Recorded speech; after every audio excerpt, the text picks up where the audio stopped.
Okay, so today you're asking about ignorance.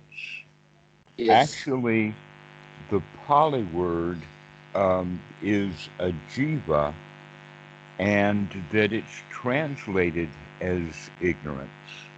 But there's a whole lot more to it than that. That perhaps instead of translating it as knowing or not knowing, which would be ignorance, we could say that it's translated more correctly as knowing not or knowing wrongly. Mm. And in that case, it is not necessarily ignorance, it's more like delusion. Mm-hmm. Okay, so there is wise kind of ignorance, and then there is unwise ignorance. Which are the differences? All right, I will. I'll give you an example first. The example is that it's late at night, the lights are off, everything is still, and you get up to go to the bathroom and you don't turn the light on because you know your way to the bathroom.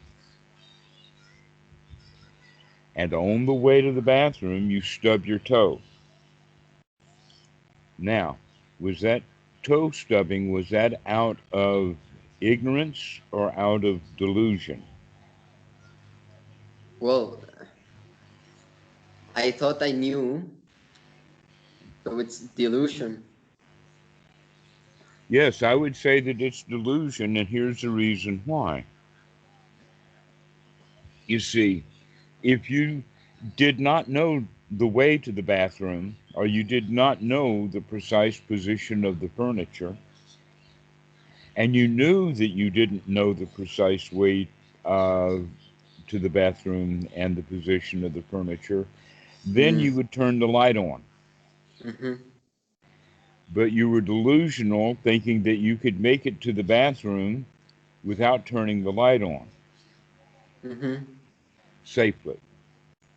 And it didn't happen. Okay. So this is a good example and a good introduction to what we're talking about because we go around in the dark thinking we know our way around quite often. Now, there's a difference between delusion and ignorance in the sense that ignorance in and of itself is not necessarily a problem at all.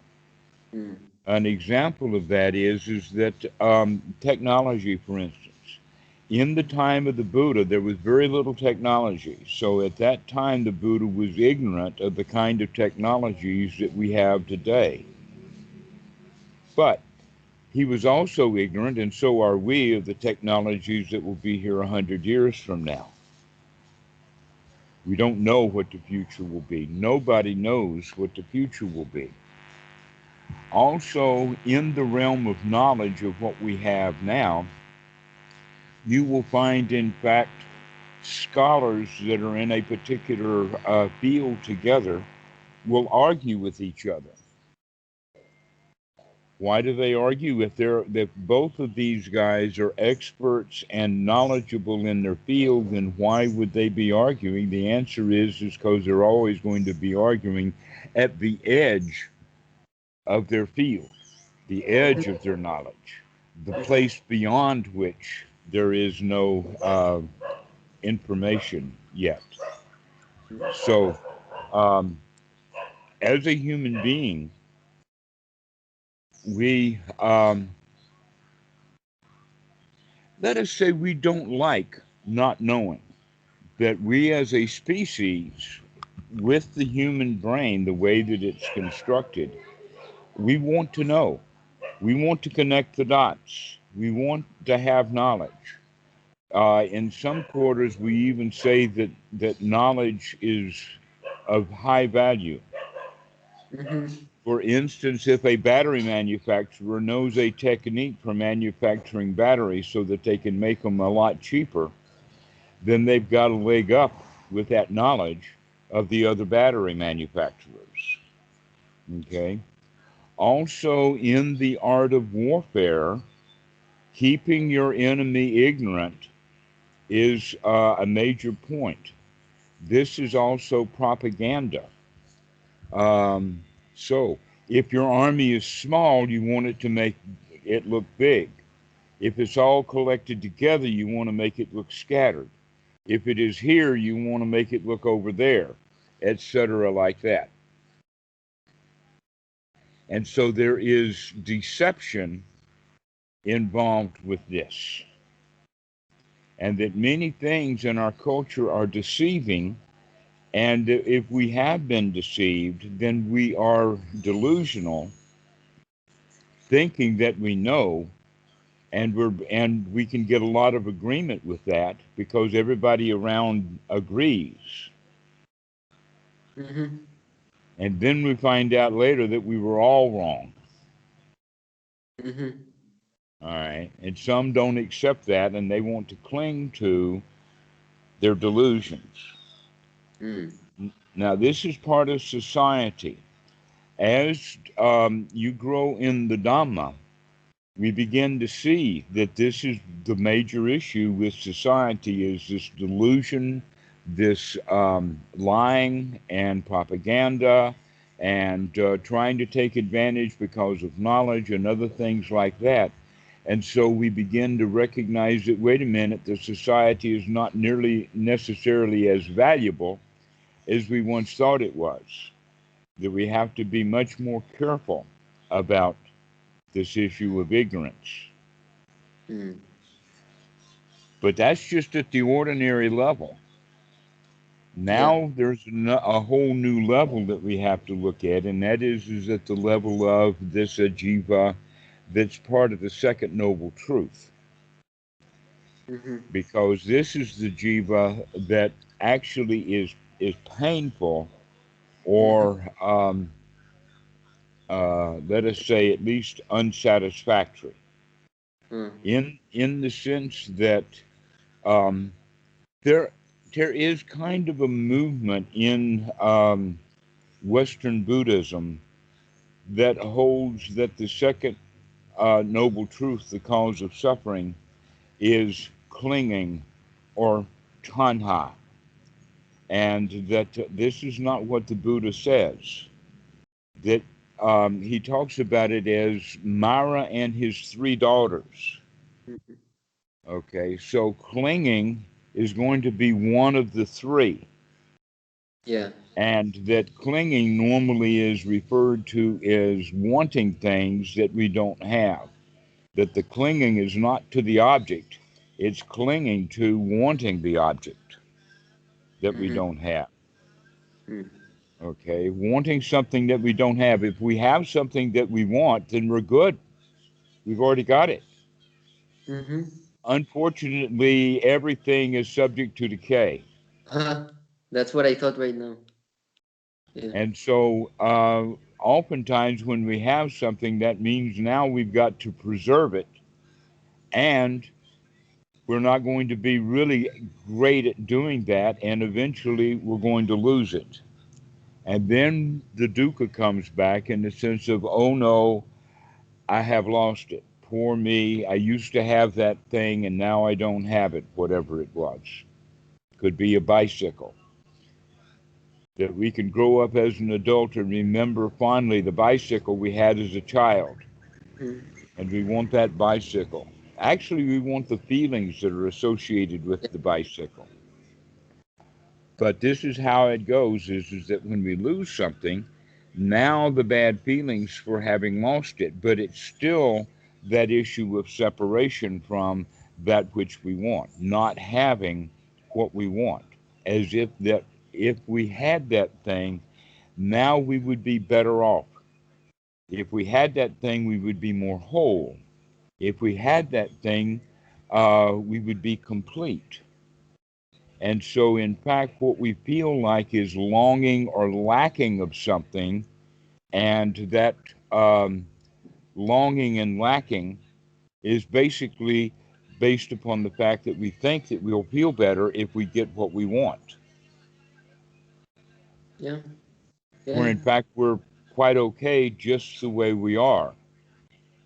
So But this is delusional thinking mm, that we would be better off without or with it because we want it. So you can see delusion built right into anything that we want that we don't have. The delusion is that we'll somehow be better off if we do have it. That mm, we will be more complete, we will be whole. And that one of the things that we will have then also is that we won't have to deal with the feelings of wanting something that we don't have. mm-hmm, So, this habit that we get into of delusionally wanting something that we don't have is now brought into our meditation practice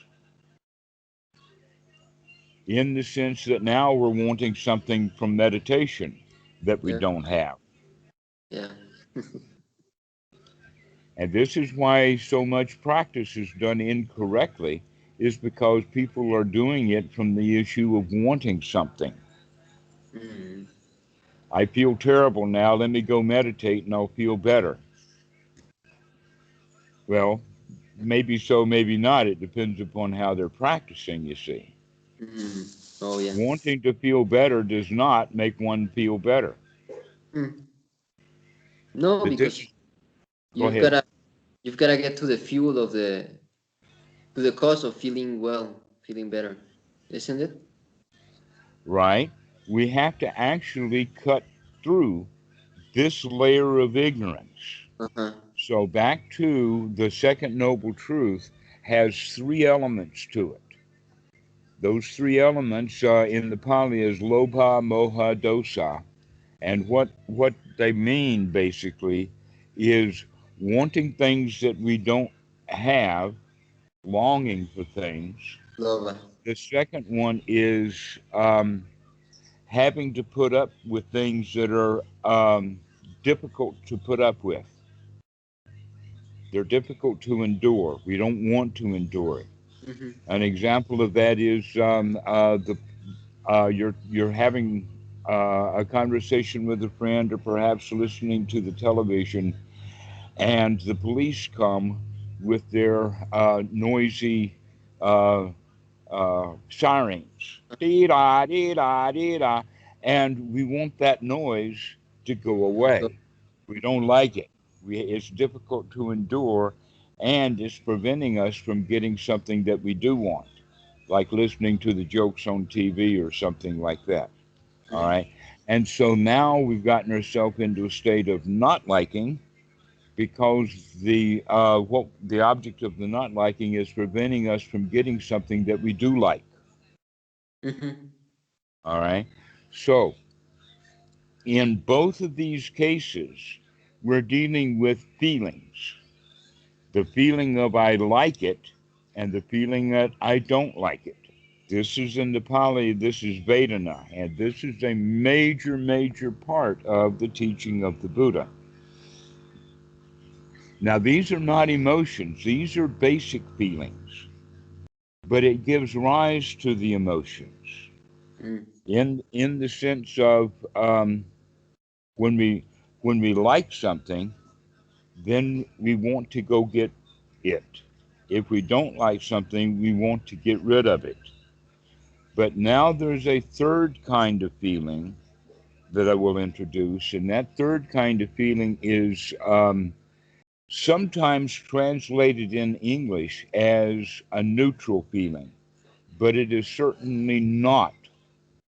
It's not neutral. If it were in fact a neutral feeling, an actual neutral feeling is like no feeling at all. mm. Yeah. Mm, So this third kind of feeling is known as a dukkha, a sukha, and it's also known as dukkha sukha. But mm, basically, what it means is that there is a kind of feeling that is mixed. That's both I like it and I don't like it, or we cannot figure out whether we like it or we don't like it. In other mm, words, we don't know which category, we don't know which box to put it in. Okay, this kind of feeling, then, this third kind of feeling, we can actually put more modern terminology to, which we would call confusion, Mm. that we don't really know whether we like it or not. We don't know, in fact, what it is. We I got it. recognize it enough to know that we don't recognize it. Uh-huh. Yeah, yeah. All right. This feeling gives rise then to doubt, Uh-huh. and it can lead to uncertainty and then fear.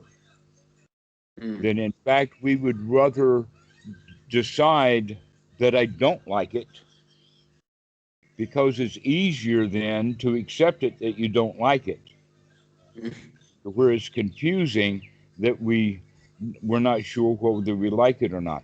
An example of that is that you see someone coming from a great distance and you recognize that it's a human being walking in this direction, but you can't tell who it is or what it is. We can't quite see how they're dressed. We don't know whether it's male or female. See, if it's female, we'll probably like her, but if it's male, he might be dangerous. And so this is when curiosity comes up. We're not sure. We want to pay attention. We want to gather more information. Mm. Okay. These three kinds of feelings then are quite well associated then with the second noble truth of liking and having ignorance, not liking and having ignorance, and then being ignorant about whether we like it or not, Mm. ignorantly. Mm-hmm. And so basically, then, the second noble truth, the primary daughter or the elder daughter, is this ajiva or this ignorance, this not knowing. Now, this fetter of ignorance actually lingers on and on and on to the point that we finally become comfortable in not knowing. Because normally, when we don't know something, we think that there's some work to be done, or I've got to go take care of it, or I don't know what's going on. And this kind of feeling then um, is a little bit difficult to deal with, but we can do it right along. The next point that's important to know is that some things are worth knowing and other things are not worth knowing. And that of all the things that can be known, an individual human being is only going to get a very, very tiny amount anyway. Mm-hmm. An example of that would be the university party, where all of the faculty of that party is gathered together, and you have all the deans and all the old professors, and every one of them is an expert in his field, and yet no one in that room, in that party, knows everything that everybody else knows. Mm. Can't be. Mm. That we are, in fact, bound to ignorance. Mm-hmm. It's part of our life. Mm-hmm. There will always be the unknown. Yeah. So, what we have to do then is deal with the parts of the unknown that actually are problematic. Mm-hmm. Okay. Um, An example of that, just as a side example, would be mathematics. Uh-huh. Now, because of the association with computers and computer science, the kinds of math courses that I took at university were kind of specialized, like numerical calculus, numerical analysis, um, how numbers are put together, what's the error factors involved with it, including statistics and that kind of thing. But there are also levels of mathematics that am lost. I Yeah. don't have a clue about that stuff. Or actually, I have a clue, but the clues that I have indicate that there's areas that I don't know. Mm-hmm. And guess what? The fact that I did not know that information hasn't helped to hurt me at all. Mm-hmm. But if I were, in fact, a physicist working at CERN, then that level of mathematics that I don't have, that would be a major stumbling block to the career. Just like a guy who was educated in the kind of mathematics that they use in nuclear physics and nuclear science, he's not going to be able to do very much in designing a computer with floating point numbers and that kind of thing. Mm. Okay, so we're talking about specializations now, and Yeah.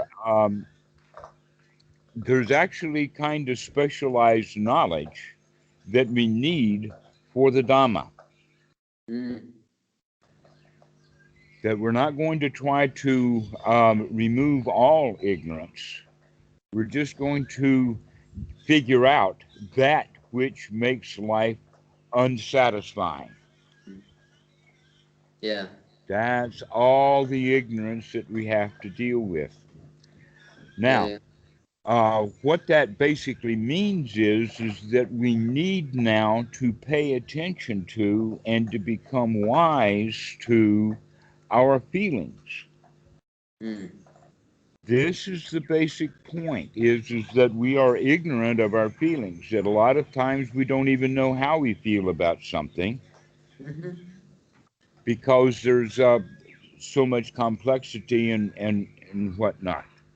The next thing to understand is that feelings can arise very quickly and pass away very quickly, and that because of that, we're unlikely to know the full extent of them. So, part of the practice then of Anapanasati, this sati, is to make it fast, Mm. Yeah. to make it really quick so that we can see what's going on much sooner and not miss out on what happened. So, the word sati is actually to wake up so that we can, in fact, do an investigation. Mm. And that investigation then is going to help eliminate our delusions and our ignorances because we're actually now paying attention to what's going on. Uh-huh. All right, so this is the way that we're going to practice is we're going to be looking for what's happening so that we can make wise choices about the way we feel. Mm. Okay. Let's use anger as an example because anger is an emotion that is generally based upon not liking, but is also based upon ignorance in the sense that um, if you fully understand something, then it's unlikely for you to be angry about it. Mm. In other words, it's old information. Uh-huh. Okay.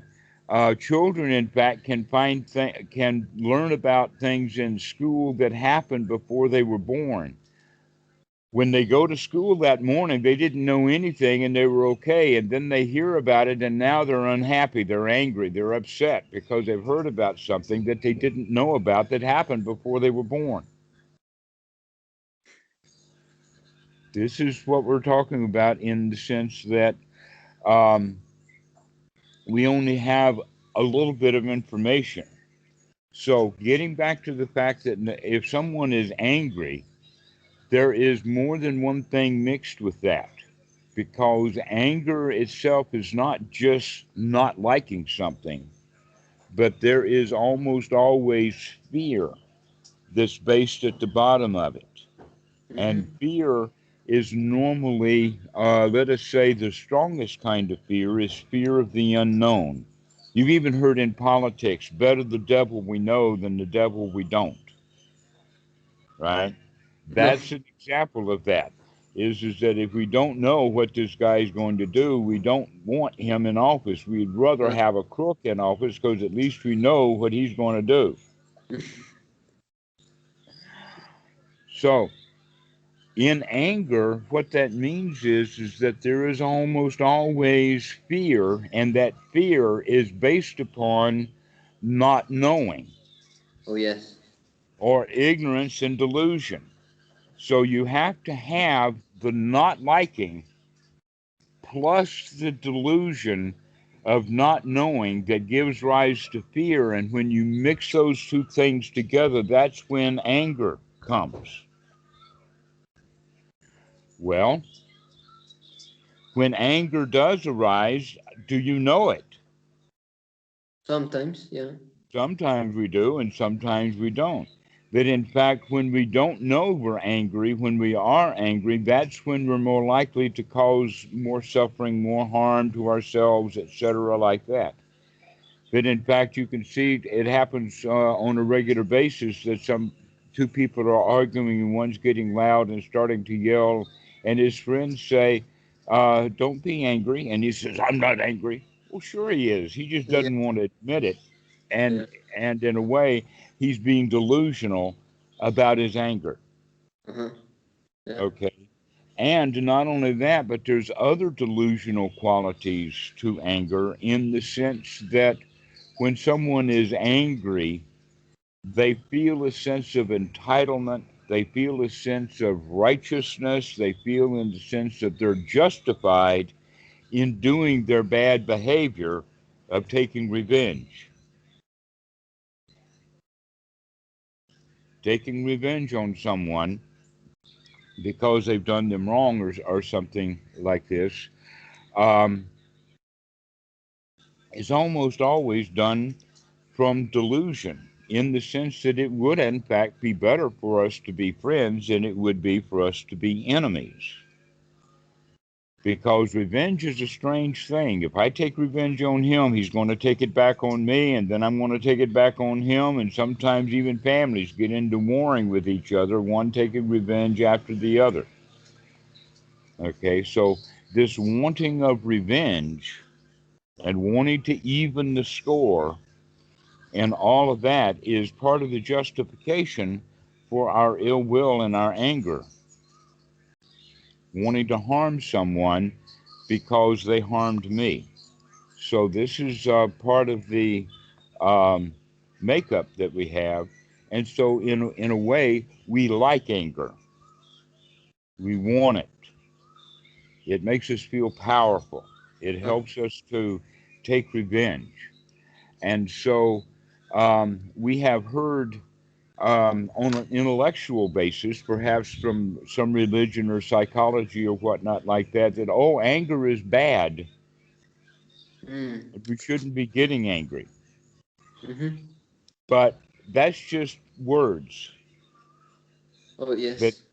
that actually we have to be able to see directly the problems of anger and the issues that it causes. And then we can We make the strong determination to come out of it. But we exactly, have yeah. to be able to see it clearly. All Mm-hmm. right. And so generally what happens is the first stage is the way that I expressed it before is that somebody's angry and he doesn't even want to admit that he's angry. He doesn't know that he's angry. He's in a state of denial about his anger while he's continuing to be angry. But if he makes an improvement, then when he is angry and one of his friends says, "Settle down, you're getting angry again," he'll say, "Okay, I am angry. Let me take a few deep breaths and settle down." Mm-hmm. The third stage would be that he could actually see that for himself. Oh, I am angry and I don't want to be angry. Let me settle down. Mm-hmm. Okay, so at that point now, the question is how many angry statements are we going to make before we wake up? Mm. 7? In other words, one person goes yak, yak, yak, and the other one goes yak, yak, yak, and that's one cycle. And then yak, yak, yak, and yak, yak, yak, and yak, yak, yak, and yak, yak, yak. And finally, somebody wakes up and says, "This is going nowhere." Mm. If nobody wakes up, it's going to wind up in violence. And even in violence, if nobody wakes up, they're going to wind up in a great big mess, and somebody's probably going to be burying a body in the lake because they have nobody ever woke up in that spiral of anger. Mm-hmm. But the question is can you catch yourself angry after you've only said one or two things? Are you asking And me? in fact, just one outburst be enough. Ah! And then we stop. Wait a minute, that's anger, and let me settle down. Or And then if we're even faster than that, then before that comes out, uh-huh. we can recognize the anger. Yeah. Now, some people say that, oh, if I get angry and I don't express it, then that's the same thing as repression Mm. or holding it in. But The answer to that is that we're talking about something completely different now, because in fact the person is angry and continues to be angry, does not wake up to the angry, uh, but he is at least not expressing it. mm-hmm. We're talking about something different here. We're talking about once we actually see that this is anger, we're going to work on dispelling that anger Yeah. rather than keeping it going on the inside, Uh-huh. to drop it completely, to recognize, hey, I can feel better Mm-hmm. by taking a deep breath and coming out of it. Mm-hmm. That nothing is worth getting angry about. Mm. Nothing is worth clinging to. That in fact, this is a statement of Bhikkhu Buddhadasa he got out of the sutras, but it's kind of like his motto or his favorite saying. Mm. And that is that nothing is worth clinging to as I, me, or mine.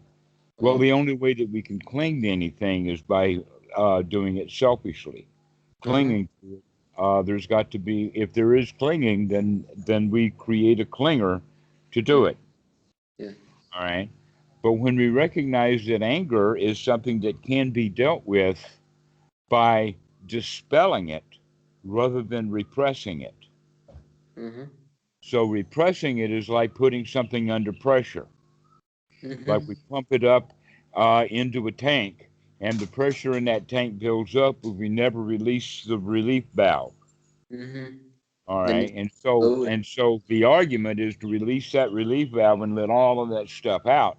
Oh But yeah. we're talking about it in the sense that we're not going to be doing that pumping up anymore. We're Oh. going to turn that motor off Yeah. so that we don't have that pressure built up anymore. That's the real issue of ignorance and delusion. Mm.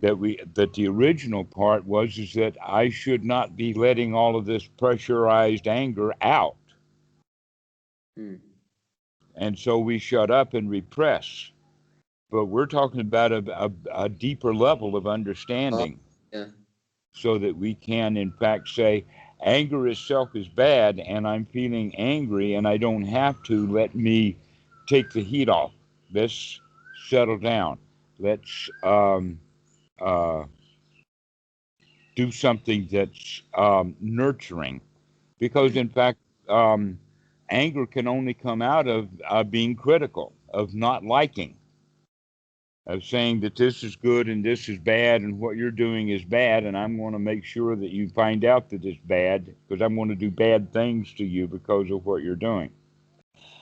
And this is how our society is built. Mm. It's built on criticism. It's built on trying to make improvements.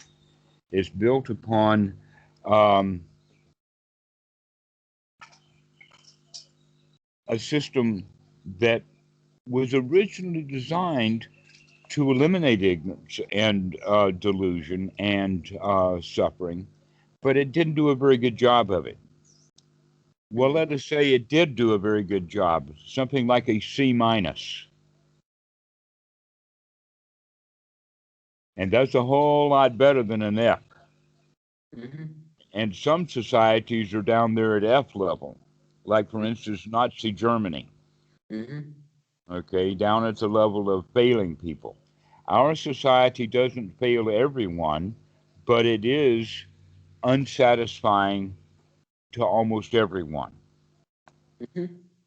And so, what we need to do then is to change the interior from the things that we picked up from society and change that interior into something that's more wholesome, more beneficial.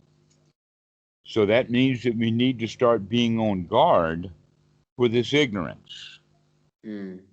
all right, or this delusion. So, one of the things that we would say then is that unwholesome thoughts are in fact delusional. Unwholesome thoughts are thoughts about I want something or I'm trying to get rid of something and let me make a plan and all of that kind of stuff. This is harmful, unwholesome thoughts that are basically critical to where wholesome thoughts are going to be the kind of thoughts that are nurturing, wholesome, uh, are designed around unity and friendship. And Mm-hmm. so becoming friends with ourselves and letting things be okay the way that they are. This Mm. is the way that we would start to practice. So this is the whole idea that the Buddha was talking about with ignorance is that ignorance is in fact the driving force for dukkha. If there Mm-hmm. was no ignorance, then that means that all of our feelings would be wise feelings. But in fact, it's not that way. That we're on a continuum of, let us say, technological advancements. But for some reason or another, the human being is not on necessarily on a continuum for emotional or mental advancements. We can advance in knowledge, but Mm-hmm. the deeper knowledge that we need is um, how to come out of critical thinking into more nurturing kind of thinking. Mm. So you could say then that nurturing thinking is less likely to be ignorant thinking. Yeah. Yeah. So this now is back then to Anapanasati. The Mm. sati is to wake up so that Yeah. we can do an investigation, figure out what's really going on. And so we could say that in that dark room, going to the bathroom, I remember that other people live in this house and they move furniture around. I may not know the way to the bathroom. Or in my case, at night, deep in the night, there may be dogs on the floor, Mm. and I don't know where they are. And so it's better to take a look at maybe turn a little bit of a light on so that you can see your pathway. This is the way that we begin to understand, oh, I am not going to just assume that I know how to do this. I'm going to make a deeper investigation with each item. Every time I get up to go to the bathroom, I'm going to take a look at where I'm going because I might step on something that I Mm-hmm. didn't know was there. And the Mm. delusion is that I know the way. Mm-hmm. That's the delusion. The delusion is that when we think we know something, when in fact we don't. Now, if we don't know, we could call that ignorance too. But if we don't know the way and we know that we don't know the way, then that's kind of wise Yeah. ignorance. And that's the kind of ignorance that we're shooting for, is wise ignorance, not delusional ignorance. That what we don't know, we know that we don't know, Mm-hmm. rather than, oh, well, I don't know, but I think it's like this. Mm. Now, in Western culture, especially in the United States, but I assume that Mexico does this too, the way the educational systems are designed is that the kids are supposed to be right Yeah. and are supposed to take tests. But Mm-hmm. these tests are not essays that really test someone's knowledge. They're more than likely going to be check the boxes kind of test, What? multiple choice. Oh, yeah. Multiple choice tests actually don't test things very well. Mm. And not only that, but the multiple choice test, it's actually, if I've got a choice of three or four, and I can eliminate one or two of them, then it's down to only a choice of this or that, and I don't know which one is which, but I'll choose one of them because it's better to guess than to not answer. If I Mm-hmm. don't answer the question, then I for sure get it wrong. But if I answer something, then I might have a chance of getting it right. You Mm. see how that now influences the way that children think. It encourages us to be delusional. It's encouraging us to make guesses,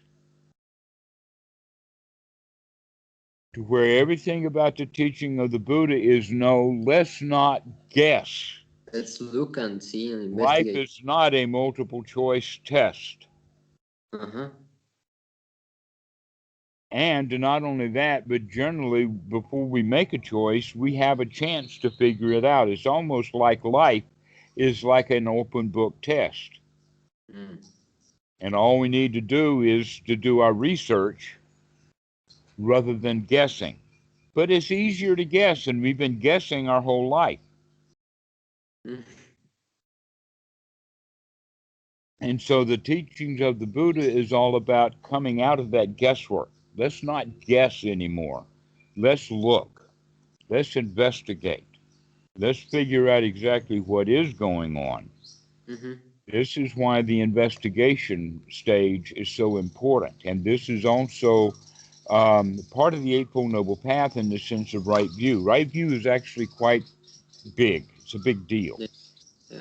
Um, and one of the points of it is that we need to do an investigation rather than thinking that we already know the answer.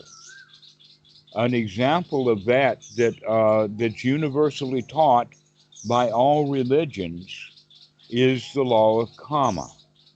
The Mm-hmm. law of karma states that if you do good things, you'll get good results, and if you do bad things, you'll get bad results. Now, every criminal and every kid knows that that's not necessarily true.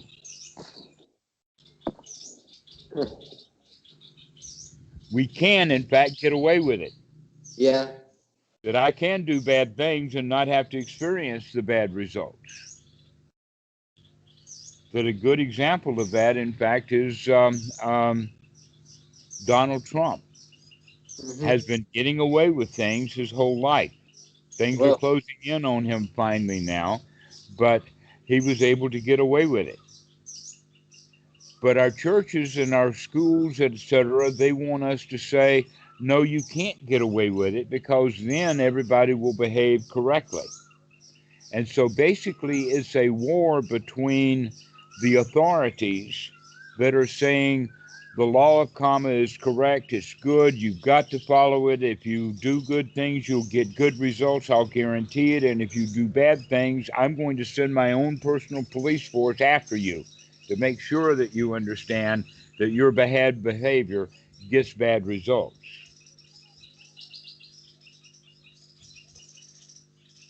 But the teachings of the Buddha is that no, this is just kind of an ordinary way of thinking.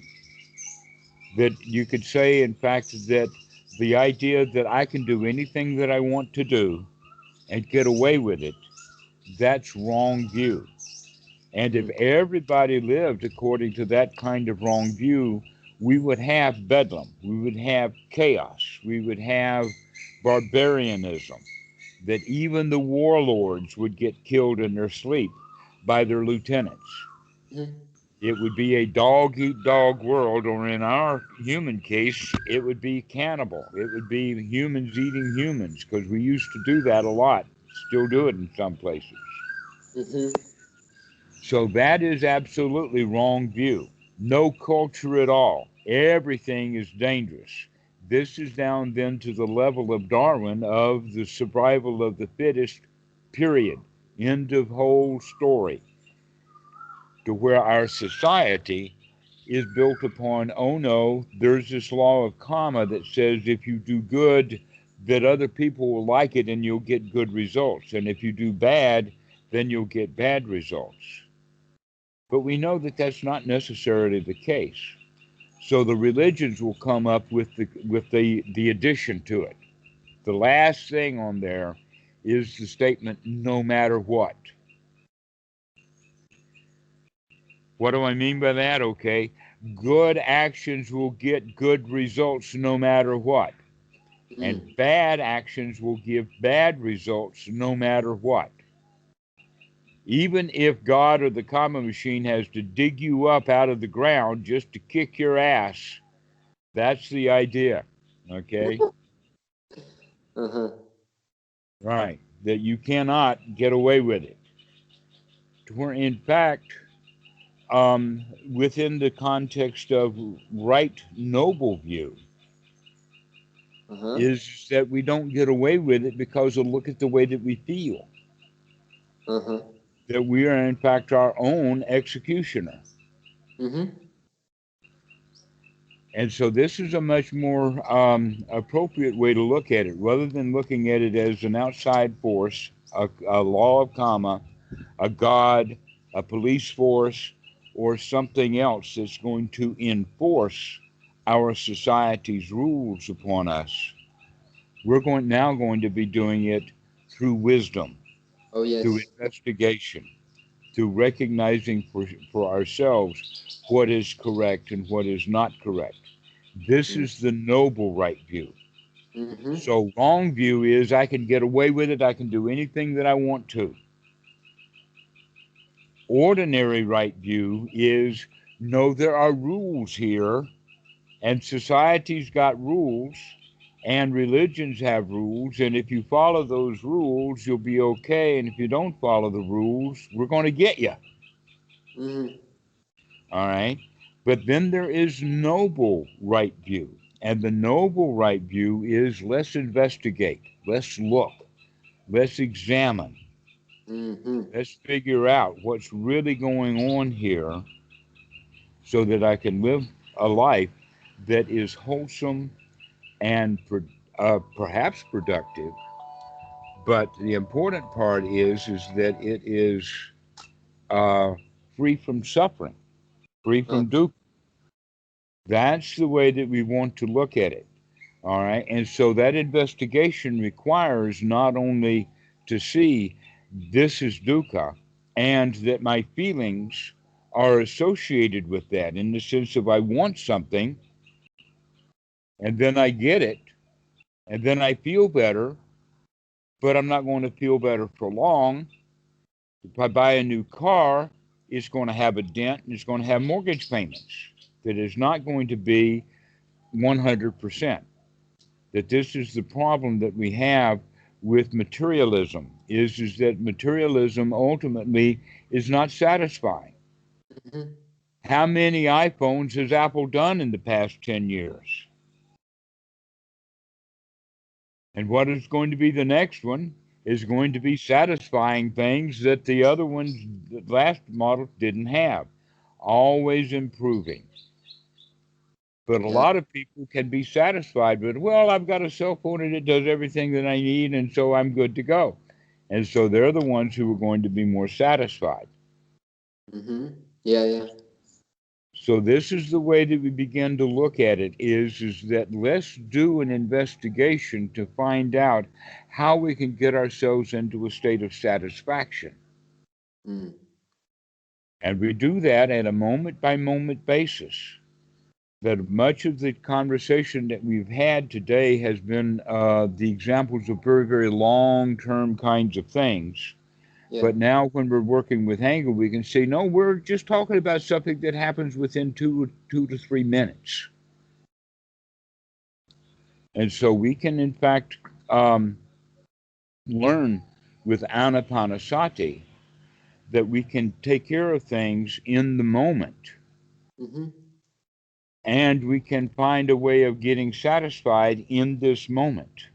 Mm-hmm. So this is the practice now of Anapanasati is in fact this learning what really noble right view is to investigate but we need to wake up to that. So sati and right noble view work together. But even if we can see what right thing to do is nobly, and we've woken up to it and we've done the investigation, the next thing is to make a change. Effort. Really do have to make a change. That in fact, there is quite a lot of talk and literature and whatnot about. We've in fact got a whole language about it: destiny, providence, free will. You've heard all of these words before. Okay. Basically, what we mean by providence is, or predestination, is that once you get into a habit of doing something, if you keep going in that habitual way, you're going to arrive at the destination that you're pointing at. Yeah. That's destiny. It's not that God is making sure that you stay on that path. It's that you make sure that you stay on that path, Uh, mm, not making the changes that we need to make. With mm, little side expressions like, he who lives by the sword dies by the sword. mm. Which means if the guy puts down his sword, he might be able to survive. But don't put the sword down while you're in a sword fight. You'll be sure to lose. Yeah.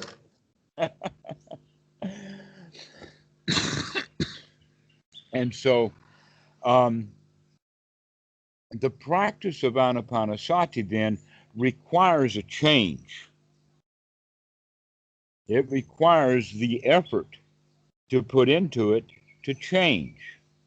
So Mm-hmm. these three things run and circle around each other. They work together: right view, right sati, and right effort. And what is one's right effort is to remove unwholesome thoughts and start having wholesome thoughts. And the other aspect of right effort is to take a deep breath and relax. So taking a deep breath and relaxing and changing the way that we think from unwholesome into wholesome, that's one's right effort. Mm. Once we get fairly good at that and we keep practicing it, the next one comes into play, and that is right attitude. Hey, I can do this, Mm-hmm. that I can feel good, that I don't have to be in a state of ignorant delusion and following my destiny, that I, in fact, can take the right effort to come out of that so that I do have, um, let's say, a life that I can design for myself. And we Mm. don't do that at a big level. We do that at a very, very short time frame level. Just now wake up. Just now recognizing the thoughts that I have are unwholesome. Just now throw those thoughts out and put in wholesome thoughts. Just now take a deep breath. Mm. Okay. This only takes about 2 or 3 seconds to do Mm. that. But we need to practice it over and over and over again, because how many seconds a day are you spending with unwholesome thoughts, Mm. following your destiny? Thousands sometimes, thousands of times a day. And so we need to start changing that balance by having more and more wholesome thoughts, more and more relaxed breath, so that we can begin to build up a new habit that goes against the grain of our destiny. Mm-hmm. So, going to the word of free will, will is actually not free. In other words, I have the free will to climb that tree, but it's going to take some effort to climb that tree. Uh-huh. God's not going to keep me out of climbing that tree, but maybe my own tree climbing efforts will keep me out of that tree. Mm. All right. So if we think of it like that, this taking one's right effort over and over and over again, developing one's right noble attitude about life, is not free. It's Mm-hmm. expensive. In Mm. that regard, we can say that it's not free will that we develop, it's expensive will. It's going to cost. Uh-huh. Yeah. And the cost is really worthwhile doing. That yes, it's expensive, but look at the results. Uh. Mm-hmm. And so taking the right effort to come out of our wrong attitudes about being a victim and being angry and upset and not liking the way things are going is because of our own delusions. Yeah. And so this is the answer that I have to your question about ignorance. Mm-hmm. Is it's something that we need to practice coming out of. That this is an aspect of Anapanasati, is to come out of our ignorant viewpoints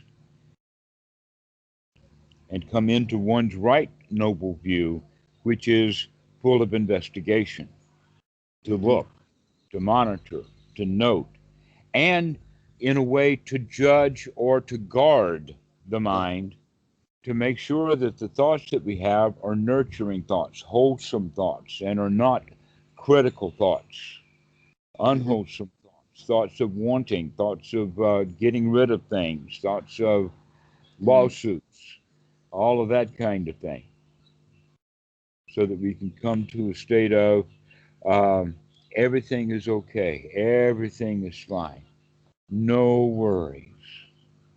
And so these are the kinds of things that we can say to ourselves in the sense of gladdening the mind. This is the change, is to say, that doesn't matter. I don't have to fix that problem.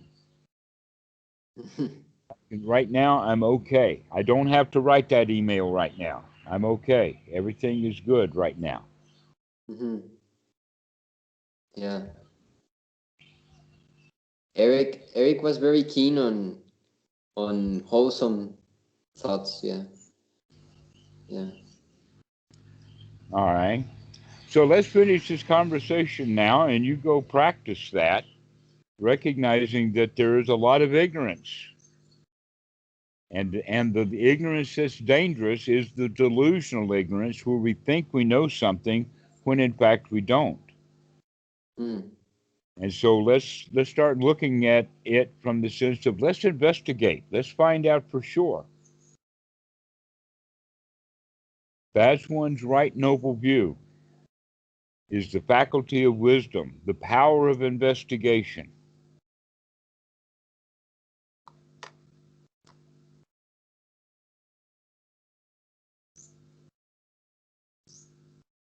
Do you have any questions? No, it's clear. Great. Well, now we know how to apply this to practice also. So you can go practice this. Mm-hmm. Thanks. And we'll see you in a few days. It's great to talk to you. I'm really pleased with your calling. Mm. All right, we'll see you.